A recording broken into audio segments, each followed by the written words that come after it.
Telescopes में सबसे बड़ा सुपर हीरो बनकर सामने आए जेम्स वेब स्पेस टेलीस्कोप का नाम आते ही नामुमकिन बात भी मुमकिन लगने लगती है। हाल ही में इसने ऐसी कई चीजों को ढूंढने का काम किया जिसकी मदद से वैज्ञानिकों को ब्रह्मांड को और करीब से जानने का और इसकी स्टडी करने का मौका मिला। इन खोजों में जेम्स वेब स्पेस टेलीस्कोप ने रहस्य से भरे 3 बड़े रेड मॉन्स्टर यानी लाल दानवों जैसी गैलेक्सीज की खोज की, जो बिग बैंग के तुरंत बाद बनी थी। इसके बाद एस्ट्रोनॉमर्स ने JWST की मदद से ब्रह्मांड के सबसे हल्के ग्रहों के एक सिस्टम का पता लगाया जो मौजूद है सिग्नस कॉन्स्टेलेशन में। ऐसे ग्रहों को सुपर पफ ग्रह कहा जाता है और अब एक बार फिर इसने खुद की काबिलियत को साबित करने का काम किया, एक नई खोज को करके। इस खोज को कर JWST ने अपने ही पिछले सारे रिकॉर्ड्स को तोड़ने का काम कर डाला। ये ऐसी डिस्कवरी है जिसे देख वैज्ञानिक भी दंग रह गए। तो ऐसा क्या खोजा JWST ने? कई अरबों प्रकाश वर्ष दूर की ऐसी कौन सी चीज को देख पाया वो साफ नजरों से, जो वैज्ञानिकों के लिए अब तक एक नामुमकिन सपने जैसा था? बताएंगे आपको हमारे आज के वीडियो में। स्वागत है आपका विज्ञान 360 में। दोस्तों, JWST ने एक अद्भुत खोज की है।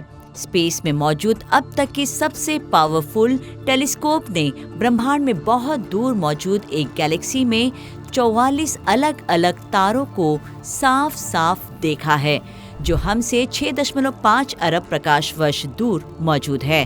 ये खोज वैज्ञानिकों के लिए किसी सपने के पूरा होने से कम नहीं, जिन्हें अब तक इतनी दूर की गैलेक्सीज में मौजूद तारों की पहचान करना मुमकिन नहीं लग रहा था।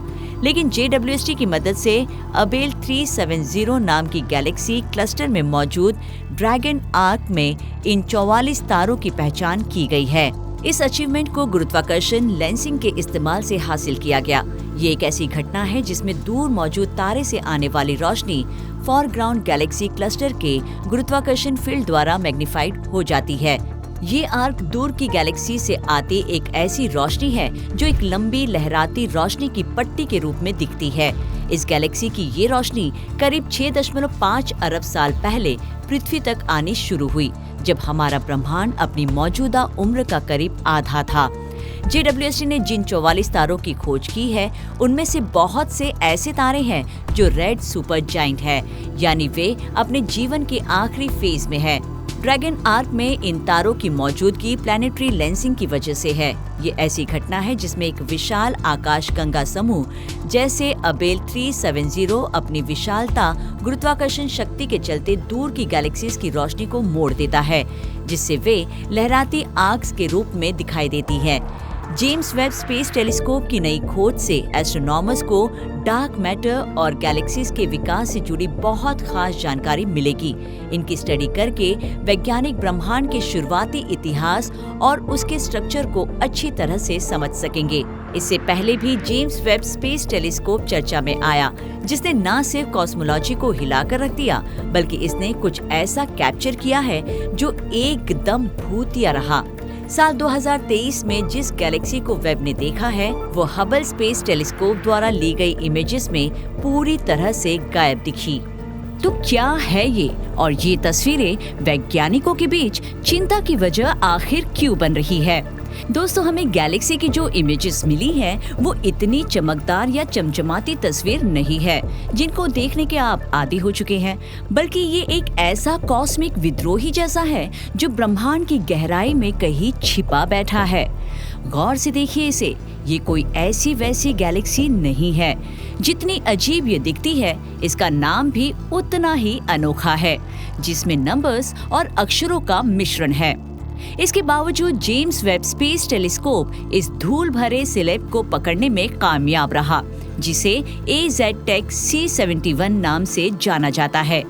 ये नाम सुनकर आपको नहीं लगता जैसे किसी गुप्त एजेंट का नाम हो? लेकिन अभी रुकिए जनाब, कहानी यही खत्म नहीं होती। वेब ने जिस गैलेक्सी को कैप्चर किया है, उसे हम वैसा नहीं देख रहे जैसे ये अभी दिखती है, बल्कि ये इसकी वो तस्वीरें हैं जो बिग बैंग के 900 मिलियन साल बाद की थी, जब ब्रह्मांड अपनी तारों वाली स्पीड हासिल कर रहा था।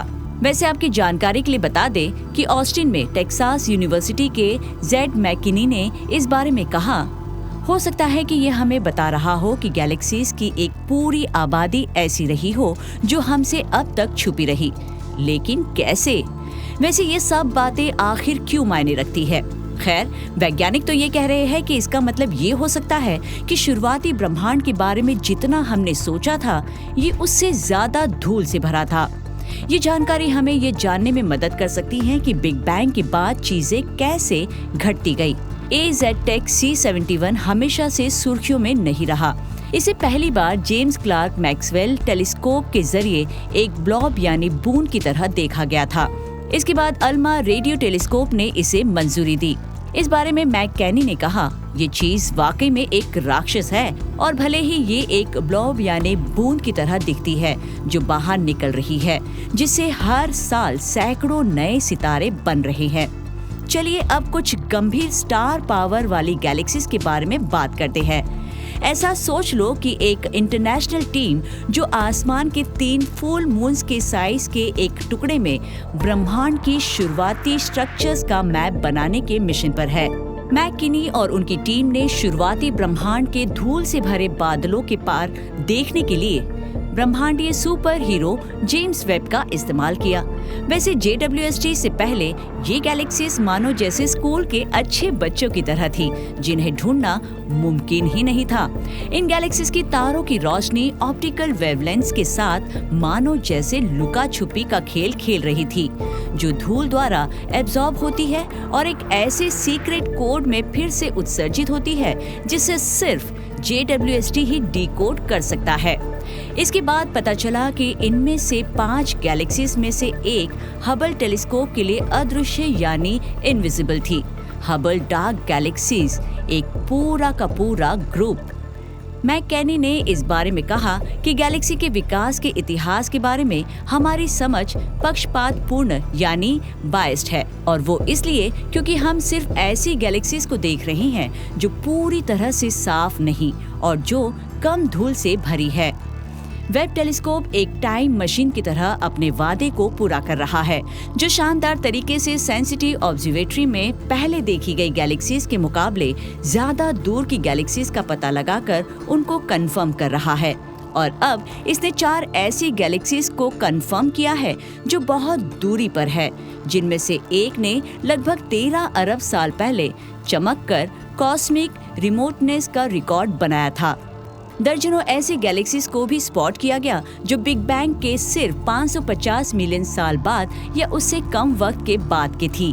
इसका मतलब ये है कि उन गैलेक्सी से रोशनी को टेलीस्कोप तक पहुंचने से पहले कम से कम 13.1 अरब साल का सफर करना पड़ा। कुल मिलाकर देखा जाए तो नए ऑब्जर्वेशंस ये सुझाव देते हैं कि हम जैसा सोचते थे उसके मुकाबले गैलेक्सीज बहुत पहले और तेजी से बनी। ऐसे में दुनिया भर के एस्ट्रोनॉमर्स अब थोड़ा घबराए हुए हैं। वो इसलिए क्योंकि इन गैलेक्सीज के वजूद हमारे कॉस्मोलॉजी के साथ खिलवाड़ जो कर रहे हैं। पहले तारे और गैलेक्सीज जैसी सबसे दूर की चीजों के लिए उनकी विजिबल लाइट ब्रह्मांड के लगातार विस्तार से लंबी इंफ्रारेड वेवलेंथ्स में फैल जाती है, जिसे इंसान की आंख या फिर पहले के कुछ टेलीस्कोप से देखना मुश्किल है। लेकिन अब नामुमकिन को मुमकिन बनाने का काम किया है JWST ने। यहाँ तक कि जुलाई 2022 में जारी पहली इमेज में भी एस्ट्रोनॉमर्स ने ऐसी गैलेक्सीज को देखा जिनकी रोशनी 13 अरब साल या उससे बहुत पहले की थी। लेकिन इन दूरियों का सिर्फ अंदाजा ही लगाया गया। दूरियों को सटीक रूप से मापने के लिए एस्ट्रोनॉमर्स को स्पेक्ट्रा की जरूरत पड़ती है, जो ये मेजरमेंट लेता है कि गैलेक्सी कई वेवलेंथ्स में कितनी रोशनी को बाहर निकालती है। ये मेजरमेंट्स काफी धीमे और मुश्किल होते हैं। इंग्लैंड में हर्टफोर्डशायर यूनिवर्सिटी के एस्ट्रोनॉमर ईमा कर्टिस लेक ने कहा कि इस ग्लोरियस टेलीस्कोप का शुक्रिया, जिसकी वजह से हम एक साथ सैकड़ों गैलेक्सीज के लिए स्पेक्ट्रा हासिल कर रहे हैं। और मजे की बात तो ये है कि उनमें से अब तक देखी गई सबसे शुरुआती गैलेक्सीज में से 4 ऐसी हैं जिनमें से कुछ बिग बैंग के 400 मिलियन साल से भी कम समय बाद अस्तित्व में आई थी। इससे पहले की गैलेक्सी जो दूरी रिकॉर्ड होल्डर भी है, वो बिग बैंग के लगभग 400 मिलियन साल बाद अस्तित्व में आई थी। वेब ने उस गैलेक्सी की दूरी को कंफर्म किया और वो वापस लौटा 3 और गैलेक्सीज के साथ, जिनकी रोशनी बिग बैंग के 325 मिलियन साल बाद आई थी। इतना ही नहीं, ये गैलेक्सी आश्चर्यजनक रूप से प्राचीन है। रासायनिक रूप से कहें तो इनमें हाइड्रोजन और हीलियम से ज्यादा भारी तत्वों की कमी है। इनको अब हम अभी के ब्रह्मांड में नहीं देख सकते, यानी कि ब्रह्मांड के चारों ओर भारी तत्व फैलाने वाले सुपरनोवा विस्फोटों में गैलेक्सीज के बहुत से तारे नहीं मरे। इसका मतलब ये हुआ कि गैलेक्सीज के ओरिजिनल तारे ज्यादा बड़े नहीं थे। जैसा कि आप जानते हैं कि जब पहला तारा बना तो उससे पहले ब्रह्मांड पार्टिकल्स के गर्म घने सूप से भर गया था। पहले बने तारों और गैलेक्सीज ने ब्रह्मांड को अल्ट्रावायलेट लाइट से नहलाया, हाइड्रोजन परमाणुओं के इलेक्ट्रॉनों को अलग किया और रोशनी को JWST तक पहुंचने तक फैलने दिया। अब नया डेटा हमें बताता है कि ये प्रोसेस कब शुरू हुई, कब खत्म हुई और इसके लिए कौन सी गैलेक्सीज जिम्मेदार है। ऐसे में अब वक्त के साथ और भी डेटा का खुलासा किया जाएगा और किसे पता, हो सकता है कि वेब अपना ही रिकॉर्ड तोड़ते हुए बिग बैंग के आगे जाकर कुछ खोज ले। और अगर ऐसा हुआ तो यकीनन ये हमारी कॉस्मोलॉजी को पूरी तरह से बदल कर रख देगा। किसी ने सच ही कहा है, वो विज्ञान ही क्या जो हमारे ज्ञान को वक्त के साथ ना बदले। आपको क्या लगता है? अपनी राय कमेंट कर हमें जरूर बताएं।